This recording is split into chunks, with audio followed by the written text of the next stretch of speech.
आदाब बच्चे, आज हम हमारा तालीमी सरगर्मियाँ देखेंगे।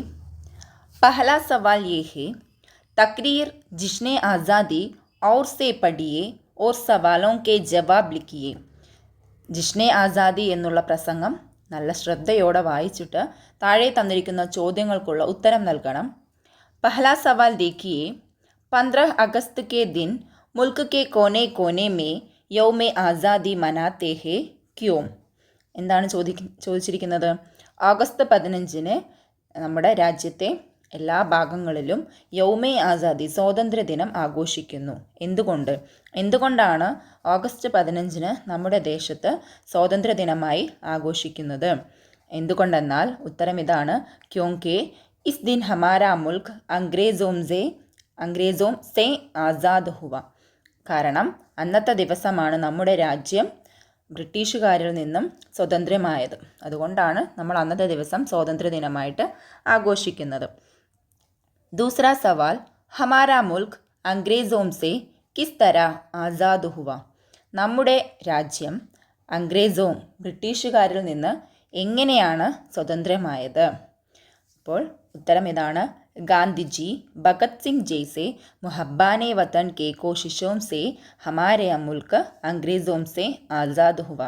ഗാന്ധിജി, ഭഗത് സിംഗ് തുടങ്ങിയ ഒരുപാട് ദേശസ്നേഹികളുടെ പരിശ്രമത്തിൻ്റെ ഫലമായിട്ടാണ്, അല്ലെങ്കിൽ പരിശ്രമം കൊണ്ടാണ് നമ്മുടെ രാജ്യം ബ്രിട്ടീഷുകാരിൽ നിന്നും സ്വതന്ത്രമായത്. ഇതൊക്കെ നമ്മുടെ ടെക്സ്റ്റ് ബുക്കിൽ തന്നെ, പാഠഭാഗത്തിൽ തന്നെ ഈ ഉത്തരങ്ങളൊക്കെ ഉണ്ട്. അടുത്ത ചോദ്യം, तीसरा सवाल, हेडमास्टर की तकरीर सुनने के बाद बच्चों ने क्या सोचा होगा. ഹെഡ്മാസ്റ്ററുടെ പ്രസംഗം കേട്ടതിന് ശേഷം കുട്ടികൾ എന്തൊക്കെ കാര്യങ്ങൾ ചിന്തിച്ചിട്ടുണ്ടാകും? ഒരുപാട് കാര്യങ്ങൾ ചിന്തിച്ചിട്ടുണ്ടാകും. നമ്മുടെ രാജ്യം എങ്ങനെ സ്വതന്ത്രമായത്, അതിന് അവർ കൊടുത്ത വില എന്താണ്, അതെല്ലാം നമ്മൾ മനസ്സിലാക്കിയിട്ടുണ്ടാകും. അതിനുശേഷം നോക്കൂ, ഹം ബി ഹമാരാ മുൽക്ക് കെ തർക്കി മേ ജരൂർ ഹിസ്സ ലേനാ ഹി. അതിനുശേഷം നമുക്കൊരു സന്ദേശം തന്നിട്ടുണ്ടായിരുന്നു നമ്മുടെ ഹെഡ് മാസ്റ്റർ, അല്ലേ? അപ്പോൾ അത് കേട്ടതിന് ശേഷം കുട്ടികൾ തീർച്ചയായും ചിന്തിച്ചിട്ടുണ്ടാകും, നമ്മളും നമ്മുടെ രാജ്യത്തിൻ്റെ പുരോഗതിക്കായി പ്രവർത്തിക്കണം.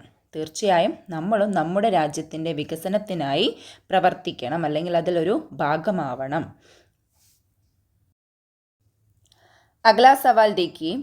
अगला सवाल ये है कि नीचे चंद खास दिन दिए गए हैं, കലണ്ടർ की मदद से उनकी हुसूसियत पहचानिए और लिखिए. താഴെ കുറച്ച് പ്രത്യേക ദിനങ്ങൾ തന്നിട്ടുണ്ട്. കലണ്ടറിൻ്റെ സഹായത്താൽ ആ ദിനങ്ങളുടെ പ്രത്യേകത മനസ്സിലാക്കുക, എന്നിട്ട് എഴുതുക. ഇവിടെ ഒരു കോളത്തിലാണ് കൊടുത്തിരിക്കുന്നത്. നോക്കൂ, ഇത് ജനുവരി 26 അഥവാ ജനുവരി 26, അതുപോലെ തന്നെ 30 ജനുവരി, 15 അഗസ്റ്റ്, 2 അക്ടോബർ, 11 നവംബർ, 14 നവംബർ. അപ്പോൾ ഇതിൻ്റെയൊക്കെ പ്രത്യേകത, ഈ ദിവസങ്ങളുടെ പ്രത്യേകതയാണ് നമ്മൾ എഴുതേണ്ടത്. നോക്കൂ, നമുക്കറിയാം ജനുവരി 26 യൗമെ ജംഹൂരിയാണ്, അഥവാ റിപ്പബ്ലിക് ദിനമാണ്, റിപ്പബ്ലിക് ദിനം.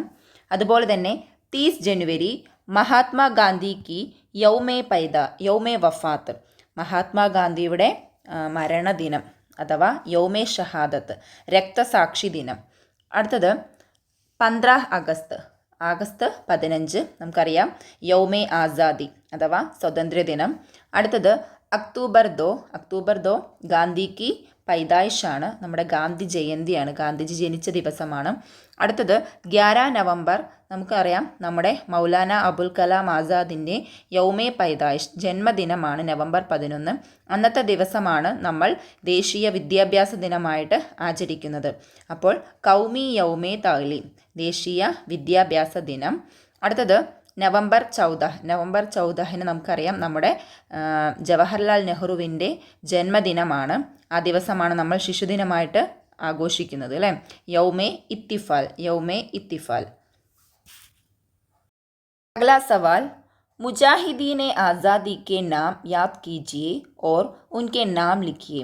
സ്വാതന്ത്ര്യ സമര സേനാനികളുടെ പേരുകൾ ഓർത്ത് അവ എഴുതാനാണ് പറഞ്ഞിരിക്കുന്നത്.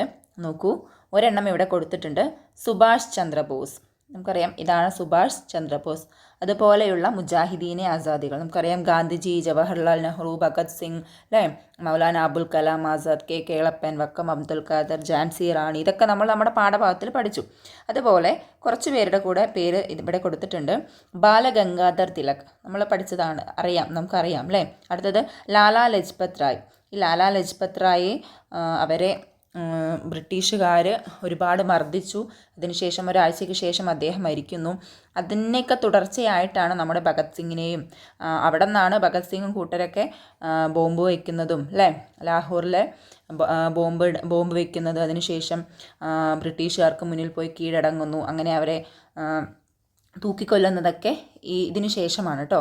അപ്പോൾ അവരുടെ കൂടെ ഉണ്ടായിരുന്ന 2 പേരാണ് സുഖ്ദേവും രാജ്ഗുരുവും. ഭഗത് സിംഗിൻ്റെ കൂടെ ഉണ്ടായിരുന്ന 2 മുജാഹിദീനെ ആസാദികളാണ് ഇവർ 2 പേരും. അപ്പോൾ ഇനി അടുത്തത് സുഭാഷ് ചന്ദ്രബോസിനെ കുറിച്ച് ഇവിടെ കുറച്ച് വിവരങ്ങൾ കൊടുത്തിട്ടുണ്ട്. നോക്കൂ. സുഭാഷ് ചന്ദ്രബോസ് ഏക് മുജാഹിദെ ആസാദി ഹെ. സുഭാഷ് ചന്ദ്രബോസ് ഒരു സ്വാതന്ത്ര്യ സമര സേനാനിയാണ്. വോ ബംഗാൾ में 97 में पैदा हुए. എന്നുവെച്ചാൽ ജനുവരി 23, 1897 അദ്ദേഹം ജനിക്കുന്നത്. വോ നേതാജി കെ നാം സെ മഷ്ഹൂർ ഹുയെ. അദ്ദേഹം നേതാജി എന്ന പേരിൽ വളരെ പ്രസിദ്ധമാണ്. ഉൻക ഏക് മഷ്ഹൂർ നുരാ ഹെ. അദ്ദേഹത്തിൻ്റെ ഒരു പ്രശസ്തമായ മുദ്രാവാക്യമാണ് തും മുജെ ഖൂൻ ദോ മേ തുമേ ആസാദി ദൂങ്ക.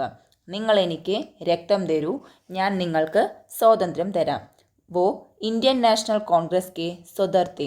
ഇന്ത്യൻ നാഷണൽ കോൺഗ്രസിൻ്റെ പ്രസിഡൻ്റായിരുന്നു അദ്ദേഹം. ഇനി നമ്മൾ നേതാജിയെക്കുറിച്ച് കുറേ വിവരങ്ങൾ അറിഞ്ഞു അല്ലേ. ഇനി നമ്മൾ ചെയ്യേണ്ടത് എന്താണ്? ഉൻകെ Bare may മാലൂമാത്ത് hassle കീജിയെ or not തയ്യാർ കീജിയെ. ഇനി എന്താ ചെയ്യേണ്ടത്? ഇവരെ കുറിച്ച്, ഈ 3 പേരെക്കുറിച്ചുള്ള വിവരങ്ങൾ ശേഖരിച്ച് നോട്ട് തയ്യാറാക്കാനാണ് പറഞ്ഞിരിക്കുന്നത്. ഇതാണ് നമ്മുടെ ഭഗത് സിംഗ്, അബുൽ കലാം ആസാദ്, ഝാൻസി കി റാണി. അപ്പോൾ ഇവർ 3 പേരും നമ്മുടെ സ്വാതന്ത്ര്യ സമരത്തിൽ മറക്കാൻ പറ്റാത്ത പേരുകളാണ് അല്ലേ, നമുക്കറിയാം. അപ്പോൾ ഇതിൽ അബുൽ കലാം ആസാദിനെ കുറിച്ചുള്ള നോട്ട് നമ്മൾ തയ്യാറാക്കും. ബാക്കിയുള്ളവരെ കുറിച്ചുള്ളത് നിങ്ങൾ സ്വയം തയ്യാറാക്കുക. ഇവരെക്കുറിച്ചുള്ള വിവരങ്ങൾ തരും. അപ്പോൾ അബുൽ കലാം ആസാദിനെ കുറിച്ചുള്ള നോട്ട് തയ്യാറാക്കുന്ന ആ ഒരു മോഡലിൽ ഇവരെക്കുറിച്ചുള്ള നോട്ടുകൾ നിങ്ങൾ സ്വയം തയ്യാറാക്കുക. ഭഗത് സിംഗിനെ കുറിച്ചുള്ള കുറച്ച് വിവരങ്ങളാണ് ഇവിടെ കൊടുത്തിരിക്കുന്നത്. ഭഗത് സിംഗ് 1907 പഞ്ചാബിലാണ് ജനിച്ചത്. അതേപോലെ തന്നെ Hindustan socialist Republican association, Naujawan Bharat സഭ എന്നീ സംഘടനകളിലൊക്കെ ഇദ്ദേഹം പ്രവർത്തിച്ചിട്ടുണ്ട്. അതേപോലെ ഇൻക്വിലാബ് സിന്ദാബാദ് എന്ന് ആദ്യമായി മുഴക്കിയത് ഇദ്ദേഹമാണ്. ഇദ്ദേഹം ഇത് ചൊല്ലിയാണ് നമ്മുടെ അറിയാലേ തൂക്കുകയറിനടുത്തേക്ക് നടന്നു നീങ്ങിയത്. അടുത്തത് 1931 ലാഹോറിൽ പാൻസി കി സസാ മില, അഥവാ തൂക്കിക്കൊല്ലാനുള്ള ശിക്ഷ അദ്ദേഹത്തിന് ലഭിച്ചു.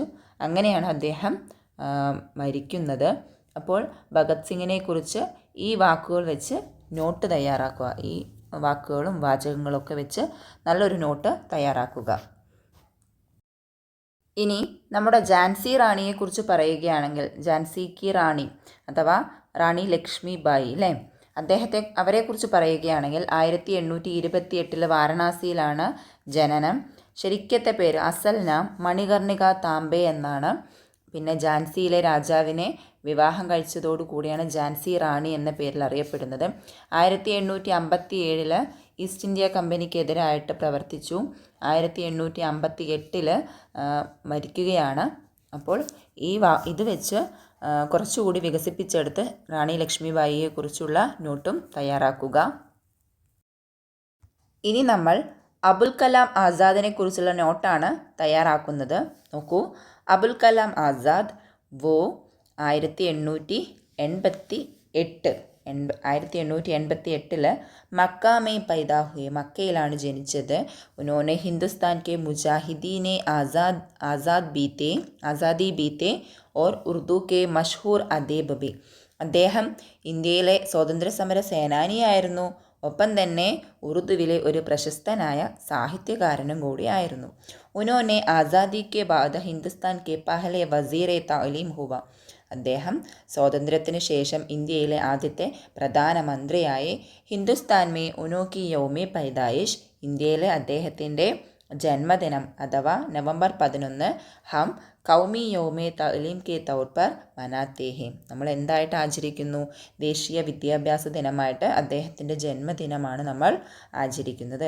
അപ്പോൾ ഭഗത് സിംഗിനെ കുറിച്ചും അതുപോലെ തന്നെ റാണി ലക്ഷ്മിബായിയെ കുറിച്ചൊക്കെ ഇതേപോലെ സെൻറ്റൻസിലാക്കി നല്ല നോട്ട് തയ്യാറാക്കുക. അഗ്ല സവാൽ, ഇവിടെ നമ്മുടെ തിരങ്ക ജെണ്ടയാണ് കൊടുത്തിട്ടുള്ളത് അല്ലേ? നമുക്കറിയാം തിരങ്ക ജെണ്ടയാണ്. നോക്കൂ, ഇവിടെ 2 വരികൾ കൊടുത്തിട്ടുണ്ട്. ജെണ്ട ഊഞ്ച രഹേ ഹമാര വിജയി വിശ്വ തിരങ്ക പ്യാര.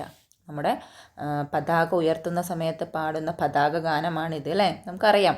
ഇനി എന്താ ചെയ്യേണ്ടത്? കൗമി ജെണ്ടേ കെ ബാരേ മേ ആപ്പ് ക്യാ ജാൻതേ ഹേ ഏക് നോട്ട് ലിഖിയേ. നമ്മുടെ ദേശീയ പതാകയെക്കുറിച്ച് നമുക്ക് എന്തൊക്കെ അറിയാം? ഒരു നോട്ട് തയ്യാറാക്കാനാണ് പറഞ്ഞിരിക്കുന്നത്. അപ്പോൾ നമുക്കൊന്ന് തയ്യാറാക്കി നോക്കാം അല്ലേ? അപ്പോൾ ജെണ്ടയെക്കുറിച്ച്, നമ്മുടെ തിരങ്ക ജെണ്ടയെക്കുറിച്ച് കുറച്ച് കാര്യങ്ങൾ ഇവിടെ എഴുതിയിട്ടുണ്ട്. നോക്കൂ, യേ ഹമാര കൗമി ജെണ്ട ഹേ, ഇത് നമ്മുടെ ദേശീയ പതാകയാണ്. ഇസ്മേ 3 രംഗ് ഹോത്തേ ഹേ, ഇതിൽ 3 നിറങ്ങളുണ്ട്. ഇസ്ലിയേ ഉസ്കോ തിരങ്ക ജെണ്ട ബി കഹത്തെ ഹെ, അതുകൊണ്ട് ഇതിനെ തിരങ്ക ജെണ്ട അഥവാ ത്രിവർണ പതാക എന്നും വിളിക്കുന്നു. ഇസ് ജെണ്ടേ കെ ഊപ്പർ സഫറാനി രംഗ് ഹെ, ഈ പതാകയുടെ മുകളിൽ കുങ്കുമ നിറമാണ്. ഓർ ബേച്ച് മേ സഫേദ്, നടുവിൽ വെള്ള. ഓർ നീച്ചെ ഹരാ രംഗ്, പിന്നെ താഴെ പച്ച നിറം. ഈ ജെണ്ടേ കോ പിംഗലി വെങ്കയ്യാനെ തസവ്വുർ കിയാ ഹെ, പിംഗലി വെങ്കയ്യാണ് ഈ ജെണ്ട തസവ്വുർ രൂപകൽപ്പന ചെയ്തത്. ഈ ജെണ്ട ഹമാരാ വത്വൻ കി ഇസ്സത്ത് ഹെ, ഈ പതാക അല്ലെങ്കിൽ ദേശീയ പതാക നമ്മുടെ രാജ്യത്തിൻ്റെ അഭിമാനമാണ്. അപ്പോൾ ഇത്രയും കാര്യങ്ങളാണ് എഴുതിയിട്ടുള്ളൂ. നിങ്ങൾക്ക് ഇതിലും കൂടുതൽ കാര്യങ്ങൾ ഇതിനെക്കുറിച്ച്, നമ്മുടെ പതാകയെക്കുറിച്ച്, ഇതിനെന്നല്ല നമ്മുടെ പതാകയെക്കുറിച്ച് എഴുതാം. നമ്മൾ നമ്മുടെ പതാകയെ ബഹുമാനിക്കുകയും ചെയ്യണം. ഓക്കെ. അഗ്ല സവാൽ, 15 अगस्त के दिन स्कूल में हमारा वतन के मौजू पर एक तकरीरी मुकाबला होने वाला है. बच्चों इस मौजू पर एक तकरीर पेश कीजिए. ഇതിൽ പറഞ്ഞിരിക്കുന്നത് ഓഗസ്റ്റ് 15 സ്വാതന്ത്ര്യദിനത്തിൻ്റെ അന്ന് നമ്മുടെ സ്കൂളിൽ ഹമാരാ വത്വൻ, നമ്മുടെ രാജ്യം എന്നുള്ള വിഷയത്തിൽ ഒരു പ്രസംഗ മത്സരം നടക്കുന്നുണ്ട്. അതിൽ ആ വിഷയവുമായി ബന്ധപ്പെട്ടിട്ടുള്ള ഒരു പ്രസംഗം അവതരിപ്പിക്കാനാണ് പറയുന്നത്. അതിന് ഇതെല്ലാം, ഈ ഇഷാറെ ബുരായെ ജായിസെ, ഇവയെല്ലാം നമ്മൾ ശ്രദ്ധിക്കേണ്ട കാര്യങ്ങളാണ് കേട്ടോ. അതിൽ ശ്രദ്ധിക്കേണ്ട കാര്യങ്ങളാണ് ആദാബ് വ അൽക്കാബ്, മൗസൂ, സഹീഹ് തൽഫസ്, ആവാസ് കാ ഉത്താർ ചടാവ്, സഹീഹ് അന്താസ്, ഖാത്തിമ. ആദാബ് വ അൽക്കാബ് എന്ന് പറഞ്ഞാൽ നമ്മൾ ആദ്യം അവിടെ അഭിസംബോധന ചെയ്യുമല്ലോ അല്ലേ? മര്യാദകളൊക്കെ ഉണ്ടാവുമല്ലോ, അത് ശീർഷകങ്ങൾ, അതൊക്കെ നമ്മളിപ്പോൾ ബഹുമാനപ്പെട്ട HM എന്നൊക്കെ പറയാറില്ലേ? അങ്ങനെ നമ്മൾ ആദ്യം തുടങ്ങുന്ന ആ ഒരു തുടക്കം, ആ ആദാബാണ് പറയുന്നത്. അടുത്തത് മൗസു, വിഷയം. സൊഹീഹ് തൽഫസ്, ശരിയായിട്ടുള്ള ഉച്ചാരണം. അതുപോലെ തന്നെ ആവാസ് കാ ഉത്താർ ചടാവ് എന്ന് പറഞ്ഞാൽ നമ്മുടെ ശബ്ദ വ്യതിയാനം. നമ്മൾ എല്ലാം ഒരേ ശബ്ദത്തിലായിരിക്കില്ലല്ലോ പ്രസംഗത്തിൽ. അപ്പോൾ അതിനനുസരിച്ച് ശബ്ദത്തിന് വ്യതിയാനം ഉണ്ടാവും, അതാണ് ശബ്ദ വ്യതിയാനം. അതുപോലെ തന്നെ സൊഹീഹ് അന്താസ്, ശരിയായ ശൈലി. അതുപോലെ തന്നെ അവസാനം. അപ്പോൾ ഇത്രയും ശ്രദ്ധിച്ച് നല്ല ഒരു പ്രസംഗം നിങ്ങളും സ്വാതന്ത്ര്യദിനത്തിൻ്റെ അന്ന് അവതരിപ്പിക്കുക. അടുത്തത് നോക്കൂ, ദീഗർ സർഗർമിയായിട്ട് തന്നിട്ടുള്ളത്, തുടർ പ്രവർത്തനമായിട്ട് തന്നിട്ടുള്ളത് ഇതാണ്. ഹിന്ദുസ്ഥാൻ കി ആസാദി മേ ബഹുത് സെ മുജാഹിദീനെ ആസാദീനെ ഹിസ്സ ലിയ, ഉൻകി തസ്വീറെ ജമ കർക്കെ ആൽബം തയ്യാർ കീജിയെ. ഇതിൽ പറഞ്ഞിരിക്കുന്നത് ഇന്ത്യൻ സ്വാതന്ത്ര്യ സമരത്തിൽ ഒരുപാട് സ്വാതന്ത്ര്യ സമര സേനാനികളുണ്ട് അല്ലേ? ഇന്ത്യൻ സ്വാതന്ത്ര്യത്തിൽ അത് കിട്ടാനായിട്ട് ഒരുപാട് പ്രയത്നിച്ചവരുണ്ട്. അവരുടെ ചിത്രം കളക്ട് ചെയ്തിട്ട് ഒരു ആൽബം തയ്യാറാക്കാനാണ് പറഞ്ഞിരിക്കുന്നത്. അപ്പോൾ ഇത്രയുമാണ് ഈ പാഠഭാഗത്തിലെ പ്രവർത്തനങ്ങൾ. അടുത്ത ക്ലാസ്സിൽ വീണ്ടും കാണാം. ഹുദാ ഹാഫിസ്.